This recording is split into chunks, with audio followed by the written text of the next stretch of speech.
சிம்பிளான ஒரு 5 டிப்ஸ் சொல்கிறேன். டே டு டே லைஃப்பில் எப்படி ஹேர் ஃபாலை நம்ம அவாய்ட் பண்ணிக்கலாம் அப்படிங்கிறத பற்றி இந்த வீடியோவில் சொல்கிறேன். Hi, I'm doctor Govardhani from go cosmetic surgery center, Coimbatore.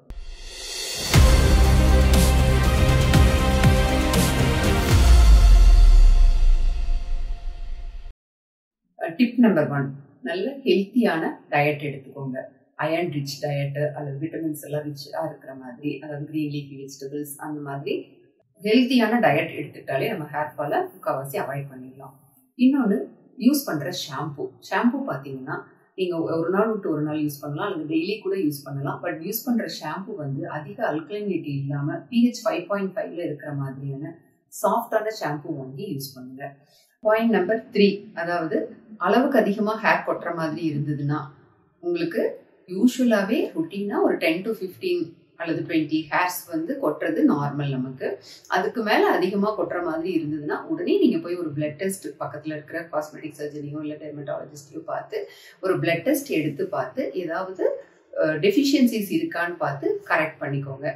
அந்த மாதிரி கரெக்ட் பண்ணும்போது நம்மளுக்கு உடனடியாக அந்த டெஃபிஷியன்சி கரெக்ட் ஆகும்போது ஹேர் ஃபால் இருக்கிறதுக்கான வாய்ப்புகள் அதிகம். டிப் நம்பர் 4 பார்த்தீங்கன்னா, நீங்கள் கோகனட் ஆயில் தலைக்கு வைக்கணும். டெய்லி கோகனட் ஆயில் வைக்கலாம் அல்லது ஹேர் சீரம் வைக்கலாம். ஒரு சிலர் சொல்லுவாங்க, எனக்கு கோகனட் ஆயில் வச்சா ரொம்ப முடியெல்லாம் ஒட்டிக்கிற மாதிரி இருக்கு, அதனால எனக்கு அதை வச்சுட்டு ஆஃபீஸ் போகிறது கஷ்டமா இருக்கு அப்படின்னு சொல்றவங்களுக்கு நான் சொல்றது என்னன்னா, தலை குளிக்கிறதுக்கு முன்னாடி ஒரு 1/2 hour முன்னாடி நீங்கள் வந்து தலைக்கு எண்ணெய் வச்சுக்கிட்டீங்கன்னா அப்புறம் தலை குளிச்சிட்டிங்கன்னா அந்த மாய்ஸ்சர் நம்ம இதில் அப்படியே இருக்கும்.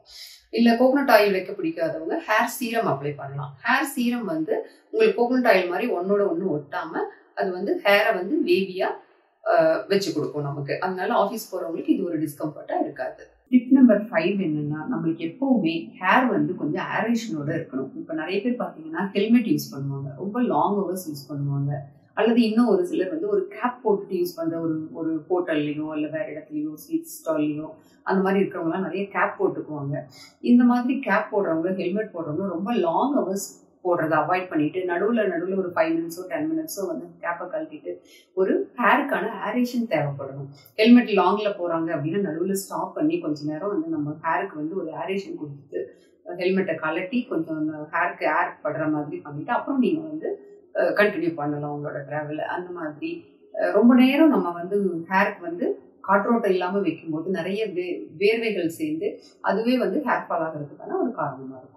இதை அவாய்ட் பண்ணிட்டா நம்ம ஹேர் ஃபாலை குறைக்கலாம். Thank you all.